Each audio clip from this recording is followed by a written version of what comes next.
Imagine, if you will, a Mayflower wasp with relatives who signed the Declaration of Independence, contrasted with an ultra-loud, ultra-opinionated former New Jersey fitness personality. These two men committed in their convictions. As a matter of fact, I think one of them was convicted. Warning, everything you see and hear will most likely offend someone. This is The Two Rebels. Two Rebels. Carrie Harrison here, along with Rocco Castellano, and we are The Two Rebels. Rocco, welcome again today to your own show. Yeah, well, you know, sometimes I have to be welcomed to my own show.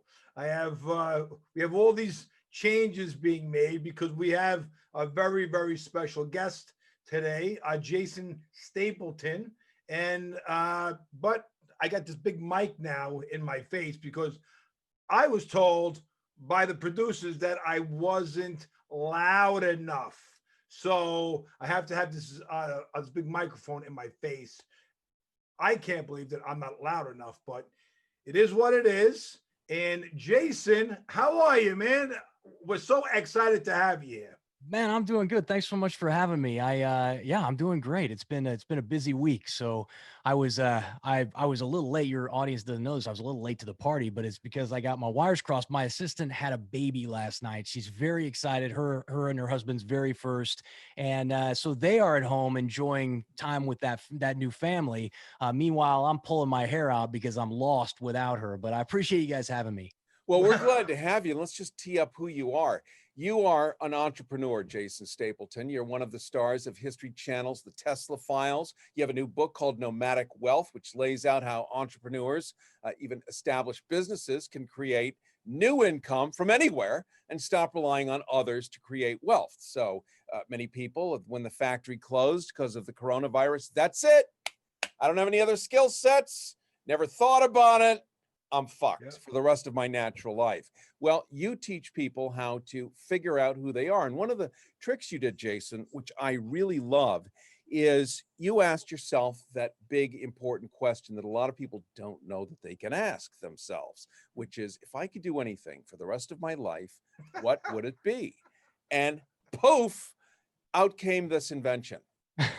And now you've got a book that teaches people how to do it, called Nomadic Wealth. And basically, it's a remote control way to make money, doing what you love and what you know how to love. Everyone has their own peculiar and specific talent, and you help people figure out what is that thing and then how to target it towards something that works. So Jason, Yeah, that's pretty good. That's pretty fair. That's a pretty fair analysis of what I do. Better than most. It's called doing your homework. How did that actually happen, though, Jason? Like, how did tell our audience exactly how that kind of light bulb, because there's so many things. Like I literally do what I love to do, and I basically took a page out of your book. You didn't really write about me, but that's kind of what I did, and I love to hear how other people just, that light went off and they said, you know what, fuck yous all, I'm doing what I'm doing. No, and I'll give you the Reader's Digest version. I joined the Marines like the day after I graduated from high school, and I was filled full of this. I was a patriotic kid, and I didn't want to go to college because I wasn't sure what I wanted to do with my life. And so I joined the Marines and did that for about 4 years. I worked with their special operations units. It's called Force Reconnaissance. And when I got out, I had a string of really bad jobs. And after September 11th happened, I went overseas with a contracting company and did some security work over there for the U.S. government, mainly working with people who were part of the provincial reconstruction team. So everybody out there who was drilling wells and building roads and trying to help the local populace. I did security work for them because was my skill set in the Marines. And while I was there, I got really disenchanted with war and with all of that stuff. And I lost to a large extent that idealistic view of who we are and what we're doing over there as a country and as a military fighting force. So did most of us. But what's that? Actually, so did most of us. Yeah. Actually, Well, it sounds like you caught Smedley Butler fever. I've Right. had that for Yeah, I many think years. that would be a fair way of looking at it. You know, I was really good at what I did, but I just saw us doing I did a lot more. I saw us doing a lot more damage than we were good. And although the show's not really about that, it caused a shift in my thinking. Mm. And I said, well, okay, I had a new baby at the time, and I said, well, I don't want to do this anymore. But this is the only thing that I'm qualified to do. So I got to learn some new skills. And that starts with a simple question of, okay, if you could do anything you wanted to, but you had to do it every day for the rest of your life, what would you do? And I came up with this idea. I said, well, I'm gonna work in finance somehow. And I don't know. I've always had an interest in the financial markets. Maybe I'll be an investment advisor, or maybe I'll be a trader or something like that. But I said, that's what I want to do.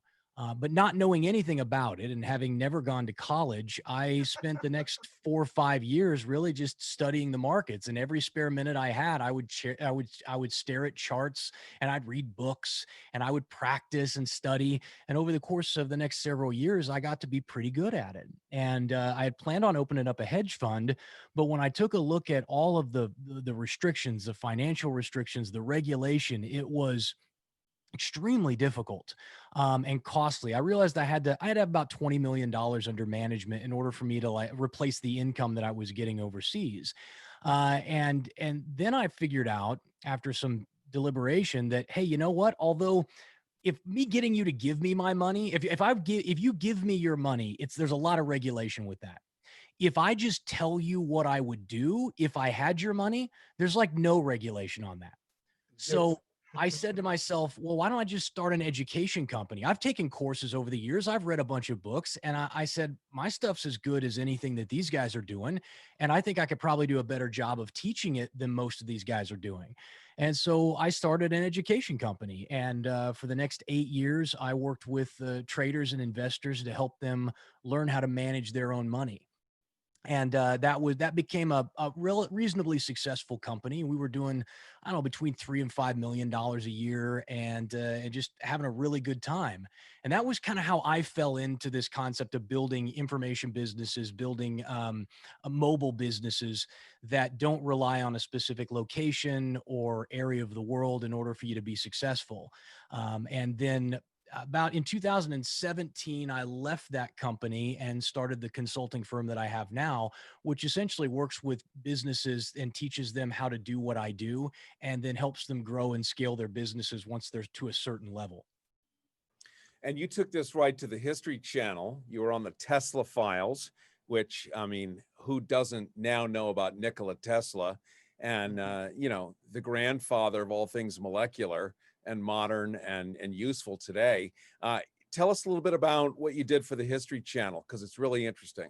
Yeah, that's such a funny story. So I'd started a podcast, and I don't know why I did. I kind of wanted to talk about economics and politics and stuff, and so I started this podcast, and it got pretty successful. We only had 30,000 listeners a day, and we were humming along, and then out of the blue, I get a phone call from some guys who work for a production company, and they said, "Hey, do you know anything about Nikola Tesla?" And I said, "Oh yeah, I know a lot about him." Well, I'm Googling, Nikola Tesla. See, you are good. Take it till you make it. Yeah, exactly. I said, "Oh yeah, no, I love the guy," and I knew enough about it. I knew what he was about, alternating current, but I didn't know much else. They said, "Would you be interested in doing a show for the History Channel?" And I said, "Are you serious?" They said, "Well, yeah, we think you'd be great." And I said, "Well, yeah, I mean, yeah, I'll do one." And they said, "Well, can you fly out here to California so that you can meet everybody and meet the team?" And I said, "Yeah." So I get on a plane, I fly out to Los Angeles. It was my first experience coming out here to LA. And I'm down in the, in Hollywood at the 18th floor of this building. And I'm sitting in this room full of people. And I'm sitting there next to Travis Taylor, who co-hosted the show with me. And Travis Taylor has 2 PhDs in like molecular biology and astrophysics or something. He works for the government right now on some super secret squirrel contracts that he can't even talk about. He's written 21 sci-fi novels, and he's like 50 years old. The guy's just a brain. And across from him sat another guy who, Mark Cypher, who is the foremost expert on Nikola Tesla. And I'm sitting in this room going, thinking to myself, why am I here? Like, why do they have me in this room? And in comes George Burns, and he owned the company at the time. He sat down, and after about 20 minutes, he goes, Jason, I imagine you wonder why you're here. And I go, yeah, a little bit. He goes, well, here's the thing.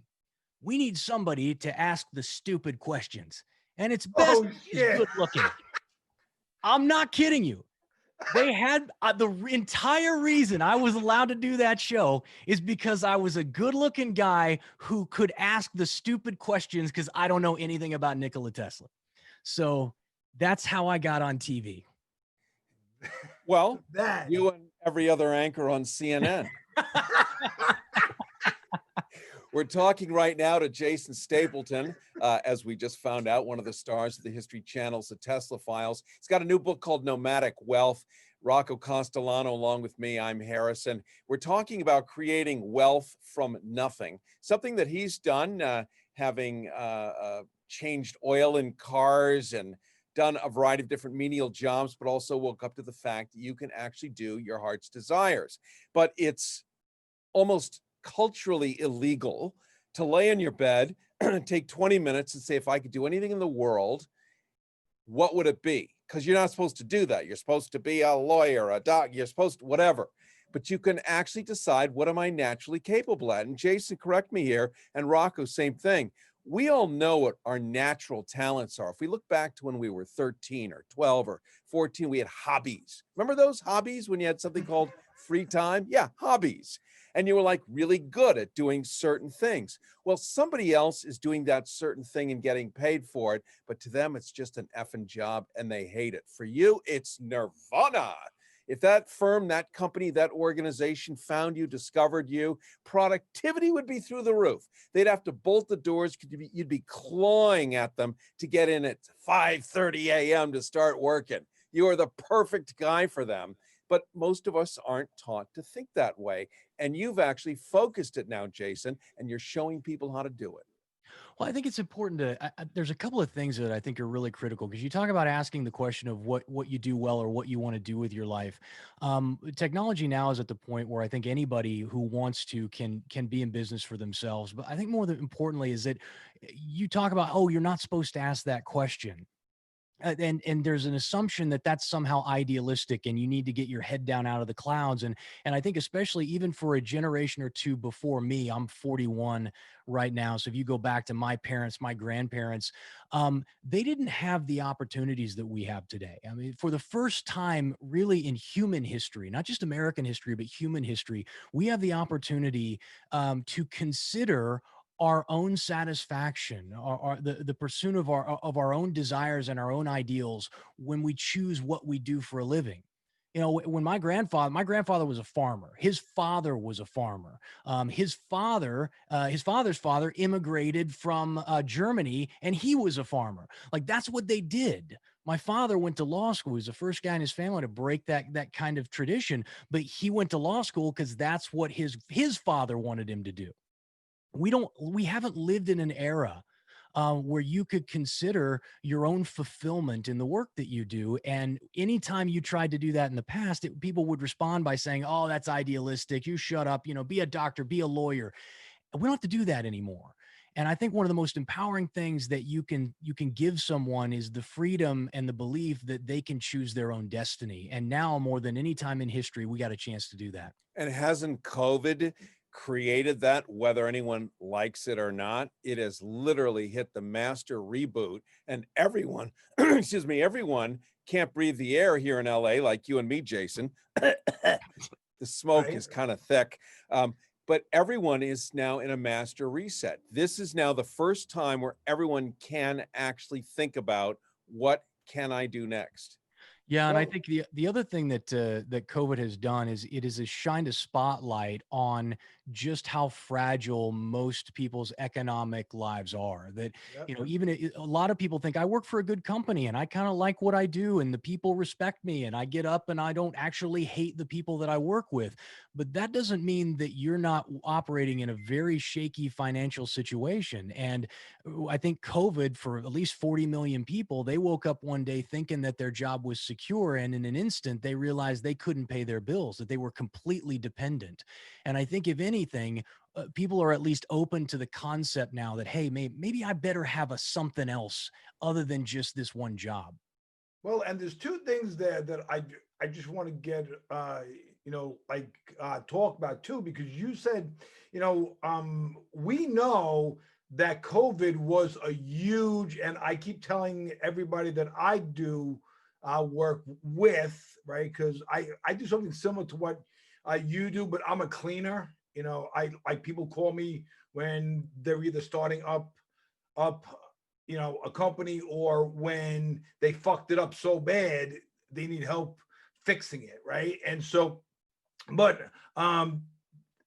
like, the one thing is that COVID was a huge stress test for companies and also people to kind of reevaluate what they were doing and what they were doing wrong, right? Because no one should be out of business if they were able to pivot, to adapt, and to overcome, like pretty much a military type thing, Heartbreak Ridge and all that type of like stuff. But the other thing is that you did exactly what we did. I mean, and I'm not kidding. Like, I could not stand what I was doing, right? I don't really like people that much, right? So I don't really like working around people, because I always think that 98% of the people that are around me are dumb as shit. So I don't really get along with dumb people, right? And so what I did was I said, you know what? I'm going to create an online educational company, just exactly like what you did. Mhm. But we do a mobility, flexibility, and we my business partner, Nick, we're business partners, me and Carrie, but my actual corporate business partners are is a great inventor. Mhm. And so he invents the stuff, and then I sell it. And with the courses, so whatever courses, online courses that we come up with like low back pain, with a pelvic pain, we have a huge program, the only real cure for pelvic pain, Yeah. and knee pain, all that stuff. We even have some military stuff that we're doing right now with but that's the thing, like, you can do that. And that's why we really wanted to like talk to you, because the nomadic wealth kind of dream is within, and literally almost anyone with any type of passion and want for discovery, want for learning, because when you learn, and it's kind of a weird little secret that we have, you only have to teach the people that don't know, a More little. than you. Yeah. You only have to know a little bit more than the people that you're teaching. Yeah. Yeah. To be of And value, that's you the only got funny to know thing. more than the guy who's paying you. Yeah. That's Right. No, I- right. It's funny. It's funny you say that, because I do. First of all, we're definitely getting beers after this, because I didn't realize you're like, I don't really like people. I've used that line so many times. Like, I'm more than happy to sit in my room here all day by myself with the door closed and not have to deal with people. I actually do like working with my clients, but it's so funny because I work with a lot of companies that do significant amount of business, and Dude, I come in and you would think that these guys would know a whole lot more than me about marketing and branding and that kind of stuff. And you get in there and you're just like, dude, most of these guys are knuckleheads. Like they're really good at what they do, but they don't know anything about what I do. And so you can provide a lot of value to people just simply by knowing a little bit more than they do and helping them improve that bottom line a little bit. But I love what you said about, anybody can do this. Like this is within the grasp of anybody who's got a passion for something. You can monetize almost anything, whether it be model trains or how to generate more leads for customers or how to eliminate back pain. I'm a big student of marketing and advertising, and I've got stuff going back to the late 1800s, early 1900s, and the business that you guys are in is not a new business. I mean, they've been selling back pain remedies, knee pain remedies, that kind of stuff, literally for over 100 years. You don't even have to reinvent the wheel. Like it's not even something new. And yet people are still able to make millions and millions and millions of dollars a year following the same blueprint, the same prescription that people have been using for decades.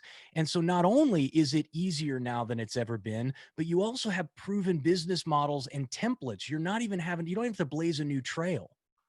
Well, and what we found, Jason, and you'll most likely agree with this, I hope, because this is what we found, is that it's not necessarily like you can follow that same blueprint and you can literally sell the same shit, the exact same shit that someone else is selling, but your personality is what attracts that person. So you create a fan base. Now I'm literally the most hated person in the fitness and the wellness industry. Most hated. No one likes me, and I have accepted that as my fate, because it's about truth, not about your money, right? And so it's always a funny thing that people go, oh, well, you can't really be serious about being the most hated person.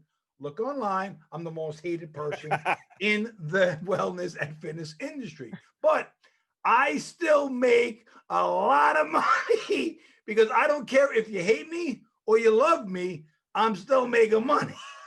Well, here's the funny thing, and this is important, I think, for your audience to hear, is that what you said is really important, because what you are paid for over time, more than your product, more than your service, more than the results that you can generate for your customers or your clients, is your reputation. Okay. Yep. And the bulk of humanity can hate you. The bulk can love you. That is irrelevant. The most important thing is, for the people who will give me money, do they trust what I say? And if they do, there is no limit to what you can charge and to the amount of money that you can make, because what you're really selling is trust and certainty in your industry. I'm going to put a little wrinkle in this conversation here, because this is sort of the next pivot point. That's your kind of job, is to put the wrinkles in. Just put a little wrinkle in here, and then we'll Botox it the hell out and make sense out of the senselessness. Just want to reintroduce for people just joining us sort of in the middle. We're talking to entrepreneur Jason Stapleton, one of the stars of the History Channel's Tesla Files. His new book is called Nomadic Wealth, laying out for entrepreneurs, even established businesses, how they can create novel income from anywhere and stop relying on others to generate wealth. This is a guy who, as he pointed out, joined the Marines with sniper training, special ops units called the 5th Force Reconnaissance Battalion, later joining military security companies bouncing between Iraq, Afghanistan, and is here with us today laying out how you can actually follow and pursue your dream. So interestingly enough, last night, I'm on the phone with a friend of mine who is a ballet master. This guy was trained by the Soviets. And the way the Soviets pick a ballet master is, look, you're tall. Poof, you're a ballet master. Yeah, but I don't really want that, or a bullet in your mother's head. So the guy's a ballet master. And, danced with all the greatest ones, Joffrey with Cuba, this, that, the other, whole soup, cat, and pizzas.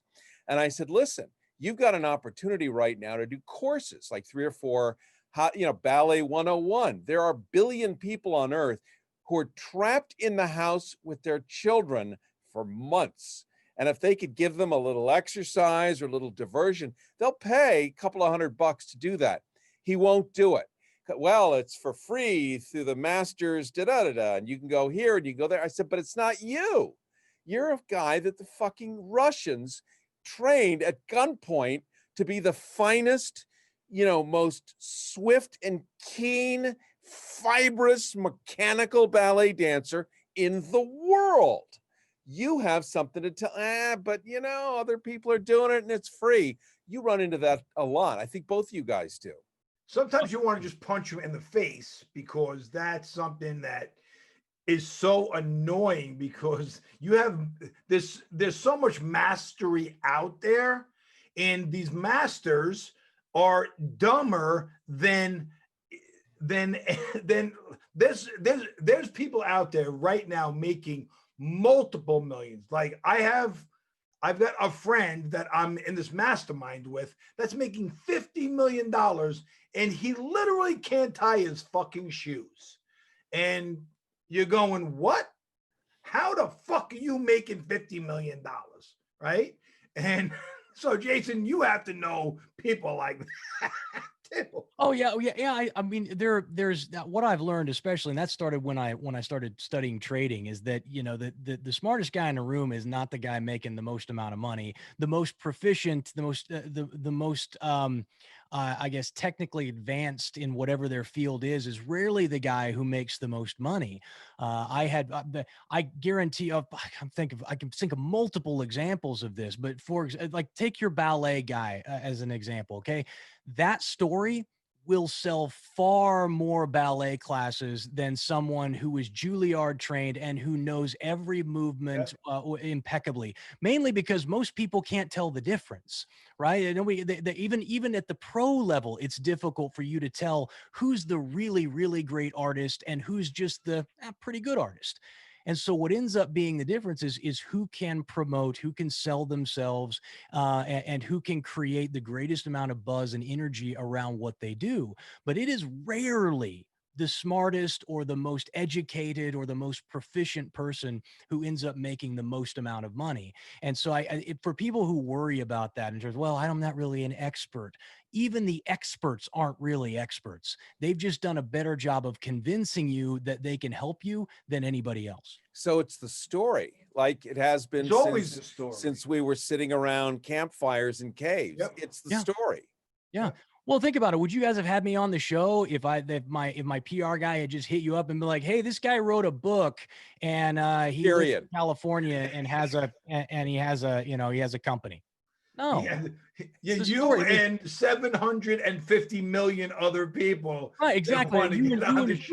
Yeah, what's the interesting hook? Why am I going to listen? Well, how about this? The day after he graduated high school, he joined the Marines. He worked in a special operations unit during counterterrorism and hostage rescue. After he got out, he struggled, went back overseas with with Blackwater Security Consulting, and spent 5 years doing close protection work for the U.S. government. He started his own private trading education firm, grew that into millions of dollars a year, 10,000 or tens of thousands of clients in over 120 countries. He started a top-ranked podcast with over 30,000 listeners a day, did a TV show for the History Channel about Nikola Tesla, and now he wrote a book on how you guys can do it too. That's a more compelling story, right? You got to find that story. Everybody's got that story in there somewhere. We can create that out of your life. It's just most people don't take the time. They don't focus on the story. They think, well, if I just show them how good I am, if I just demonstrate my skill set, if I just show them the plaques on my wall with all the education and certifications that I get, that's what is going to sell them. That's not what sells them. The story sells them. You know how many people I tell whenever I'm doing, I have to clean something, I tell people nobody cares about you until they care about you and you are valuable to them. So yes. You have to create an environment which makes you valuable, and it's that story. Right? Like, people always ask me, why do you tell people you went to jail? That's horrible. I would never tell anybody. Well, It's part of my story. I can't, if you do a background check and I haven't told you I went to jail, you're going to ask me, well, why'd you go to jail? Now, Yeah, and plus it doesn't hurt you. Those admissions, and when you talk about influence and persuasion, those admissions and that are uncomfortable, that most people, what that does is that helps to establish a base of trust. I deal with this. I deal with the same thing when I work with clients. Is like you find these damaging omissions, and you say, well, why didn't you just declare that? Well, I didn't want people thinking the wrong thing. It's like, no, that actually would help you if you would tell people that you went to jail, because better they know about it, and you look like this really honest person who's sharing this deep, intimate secret with them, rather than letting them find out later on their own. It's a, not only is it benefit you and it's a good influence tactic, but it also makes your life a whole lot easier. To your point, you guys probably remember the name Air American Network. It was a radio network, probably 10 years Nobody ago. remembers that piece of shit network. Well, I was on that piece of shit network here in LA. And my moniker was the openly gay son of a neo-Nazi. All true. And that's exactly the point, is what gives you the right to own a space that's different from everyone else. Other people can all be part of a club or a team, but you know, what gives you the particular skill sets of whatever you're claiming that you know how to do? And it is the life of hard knocks. I mean, what we've all gone through to get to where we are, whatever that means, wherever we are. If we were smart, and hopefully many of us are smart enough to understand, to learn from those life lessons and use those as a strength to propel us to the next place, as opposed to repeating those same horrible situations over and over again. That's like part of your history. It's part of your armor. It builds up like a callus, and it's a good thing. Yeah, without a doubt. Yeah, I think what you're getting at is, you know, rather than hide those, that's part of what's built your character over the years. And we're defined far more by how we manage our successes than by our failures, rather than our successes. And so I think to try and hide that and to pretend like you're somehow bulletproof and that you can do no wrong, not only no one's bulletproof. Well, yeah, not only is it not true, but it's not believable. It's like the reason they had to give Superman kryptonite is because people stopped reading after three. Yeah. They're like, dude, if the guy can't be killed, if he can't be destroyed, then I'm not interested anymore. He had to have some sort of fallibility. You look at Sherlock Holmes; he had an addiction, a drug addiction. Virtually every major character that you're going to read that's worth reading about or knowing about had some sort of black cloud that hung over them that made them real people. And for you to hide that from your customers, your clients, you do it to your detriment.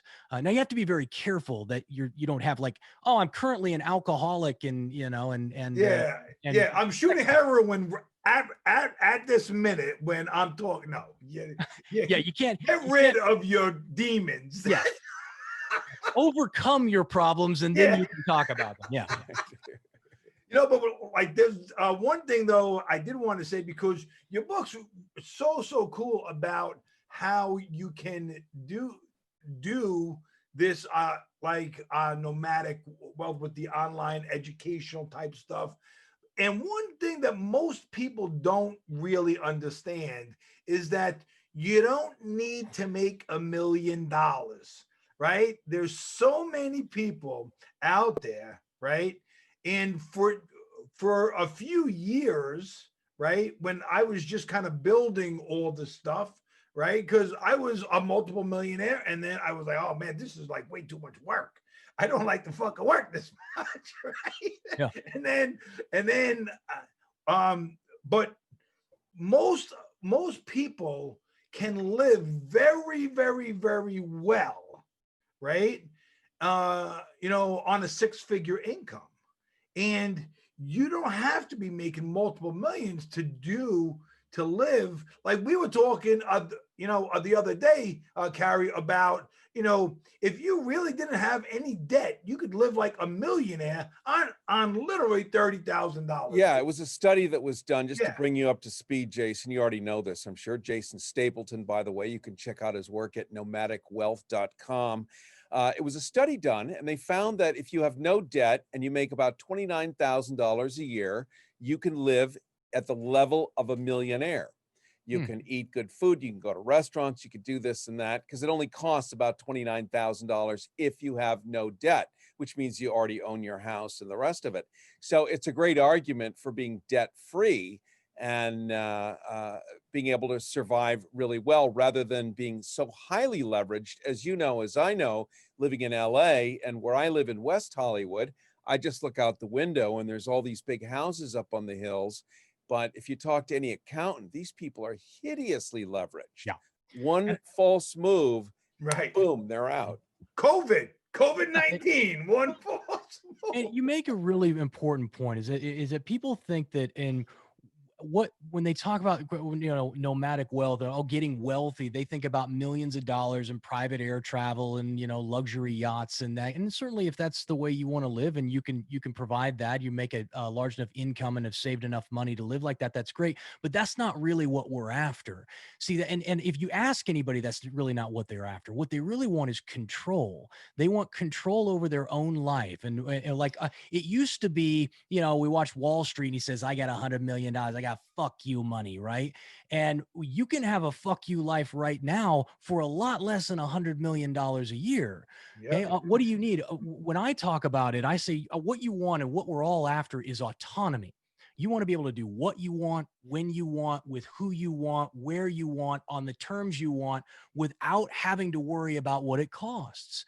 And for you, that might not mean that you got to make $500,000 or $1 million a year. You might be able to do it on 6 figures a year. You live in, if you live in Kansas, where I used to live, $100,000, your house is paid for, you don't have any debt, dude, you're going to live like a king out there. If you live in LA, you have to spend a little bit more because there's lots of people here who like to pretend that they're wealthier than they are. But the $30,000 millionaires. Yeah, you got to figure out what's your number. And what kind of life do you want to have? And then the whole principle of the book is, how do I provide that for myself? How do I have complete control over it? And then how do I make it as mobile as possible? So if the worst case scenario happens and I have to move, or where I live is no longer a safe and viable place for me to raise my kids, that you can do that. And you don't have to consider, well, how am I going to restart my business? How am I going to find another job? We eliminate those problems when we create the business correctly from the beginning. And as we enter into the 4th act of this excellent Quinn Martin production tonight, it really is. I mean, I'm loving every second of this. Let's talk for a little bit about there is no excuse given the internet. So this is the great equalizer, if there ever was one. Timmy, with his iPhone, can go into his basement and do the same podcast as anybody else at any time, on demand, as voluptuously or as shittily as he feels like. There is no opportunity to reasonably say, but I can't do it. The technology is there. The audience is there. The customer base is literally limitless.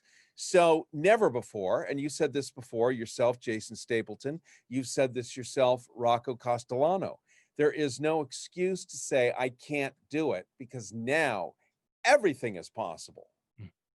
Yeah, I mean, I can teach somebody to start their first information business, get their first product built out, and have it ready to go to market for less than $1,000. There's the opportunity cost to get started now is near to zero as it will probably ever be. And what it's going to take, it takes work, it takes time, it takes commitment, it takes all the things that it takes to be successful at anything in life. What you don't have is the gatekeepers and the barriers to entry, the financial barriers that used to exist. And so if you want to do it, it's cheaper and easier than it's ever been. That doesn't mean that the flip side of that coin, if we have to talk about something negative, is that with that lowered bar means that there's a lot more noise. There are a lot more people who are trying to do it, but most of them do it really badly. And so that just, all that does is provide you more opportunity, because when something like this happens and when you see recession hit and now all of a sudden money gets tight, it's the people who are really good at what they do, who really know how to do it, that end up eating up all that market share. I started my first business in 2000, in late 2008, early 2009, during the middle of the financial collapse. And my first year in business, we did just short of $1 million in sales. So, you know, and I was in the financial niche. It was the perfect time for me to get into that business. And there is some of the best times for you to start a business are when everybody else is losing their shirt, because you're getting rid of all the riffraff, you're removing all the noise from your industry, and all that's left are the players who know how to play the game. And it provides a massive opportunity for anybody who's willing to work to get it. Well, and the players that know how to play the game, right? The really good players are actually going to help you. Yeah. They're going to bring you up, right? Because I know that, you know, like the masterminds that I'm in, right, are, you know, like these people are the best of the best, and they want you literally to do better, because they don't want the riff-raff in there. They don't want the shitty people in there. And you know what? You must have been like following me or like surveilling me when you made that statement earlier, Jason, because I did the exact thing that you just said. I went from Las Vegas, that's becoming an absolute shithole. It's, you know, like it's not of a safe place anymore. The schools really, really suck. People are coming in from California in the droves, and they are literally mentally ill, right? And then when they hey, you're still there, so you're more fucking mentally ill than the people leaving. So I'm telling you right now, I want to know who's prescribing that shit to you, because but I did exactly what you said. I lived in Vegas. I saw the shit was just kind of not where I want to be, and I moved to the middle of the country, and I was able to literally be in a much bigger space for way less money, and everything else was able, like when you can breathe. And I had to move during the middle of like COVID. Well, to your point, I think you said something really important. You said you said the guys who are really good are going to want you there, and I think that there is a notion that a lot of people have that somehow the people who are at the top don't want to see you come up. No, they do. Nothing could be further from the truth. I'm fond of saying I've never met a hater doing better than me. And I've never been attacked online by anybody doing better than me. And the people who support me the most are the people who are at the very top of the industry that I'm in. I've gotten more help, more support, more like, more encouragement from those people than anybody else. Those people really love to network. They love to meet other people who are doing great things. They want to know what's working too. They recognize as much as anybody that they don't know everything, and that good ideas come from everywhere. And if you've managed to make it to rise to the top of any industry, they know you know a little something. And if anything, they want to know what you know. They want to be involved with you. They want to be in business with you. They want to do partners, joint venture relationships, affiliate deals. All of that stuff opens up to you when you rise a little bit. But you can't ever worry about what people are going to say or think, because frankly, the only people who are ever going to look down their nose at you are the people who have to stare up at you to do it. Yeah. What a great way to end. Absolutely. What a great way to end. Hey, Jason, give us the 411 and how we could follow you, get your book, learn more about you. Yeah, you can hit me on all the social medias. Just go to followjason.com and all my stuff is listed there. You can kind of pick whatever platform you like to follow me on. And if you want to get the book, your audience, I don't do this for everybody, but if they go to nomadicwealthoffer.com, I'll give them a free digital download of the book. I'm not trying to make any money off of it. I really just want to get it into as many hands as possible. And then naturally, if you want to give me some money, you can go to Amazon and get the Kindle version, or you can get a hard copy sent to you. But nomadicwealthoffer.com for your listeners, they can get a free digital copy. And yeah, no, that's it. I really appreciate Wealth, Power, and Influence is the name of my podcast, if you want to go give it a listen. And I appreciate you guys having me on. This is by far the best interview I've given in weeks. The Two Rebels. The Two Rebels. That's the number 2. The2rebels.com. Don't actually spell it. The number. Got it? The2rebels.com.